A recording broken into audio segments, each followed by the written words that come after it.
ने पड़ी मांगो घड़ी रे घड़ी दुख काटो दया करी में दर्शन आपो शंभो शरण पड़ी मांगो घड़ी रे घड़ी दुख काटो दया करी में दर्शन आपो शंभो शरण पड़ी मांगो घड़ी रे घड़ी दुख काटो दया करी में दर्शन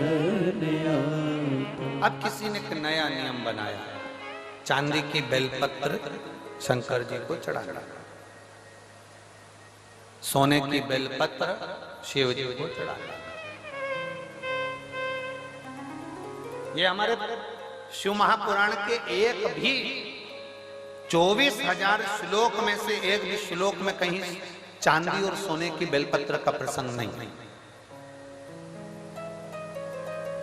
किसी को जरूरत पड़ने लगी होगी चांदी की बेलपत्र की तो उसने चढ़वा दी होगी, किसी को सोने की बेलपत्र की जरूरत पड़ी होगी तो उसने चढ़ा दी।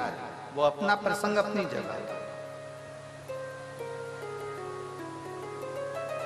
सोने की बेलपत्र क्या कोई साधारण सा शिव भक्त चढ़ा सकता है? जम के बोलो जरा। चांदी की बेलपत्र कोई साधारण सा शिव भक्त चढ़ा सकता है क्या? अगर चांदी और सोने की बेलपत्र का नियम आया है तो फिर तांबे पीतल की क्यों नहीं आया? एल्युमिनियम की क्यों नहीं आया? कपड़े की बेलपत्र का क्यों नहीं आया? कागज की बेलपत्र का नियम क्यों नहीं आया? आया तो सोने और चांदी की बेलपत्र का नियम आया। ये हमारे शास्त्र के हिसाब से, ये हमारे शिव पुराण के हिसाब से बिल्कुल नहीं। दूसरे को देखकर कभी मत विचार करना।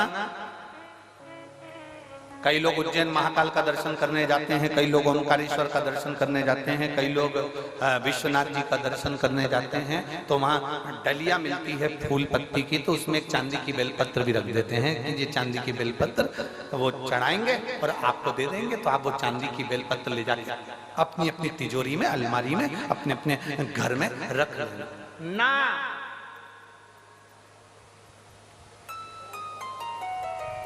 शिव जी पे चढ़ी हुई बेलपत्र को कॉपी में रख लो, किताब में रख लो और याद रखना बेलपत्री का 1000 टुकड़ा भी हो जाए, 1000 पत्ती के बारीक बारीक टुकड़े भी हो जाए और वहां से लाने में तुम्हारे हाथ में केवल एक जरा सी तिन का मात्र पत्ती भी तुम्हारे हाथ में अगर बची है घर लाते हुए तो समझ लेना वो सोने की बेलपत्र से भी बढ़कर है। उसकी कीमत कठिन,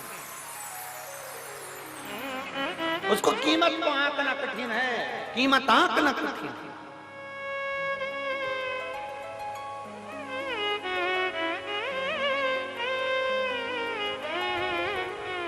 एक बेलपत्री की कीमत को कौन आंक सकता है बाबा? समझे? ये किसी ने एक फाइल भेजी।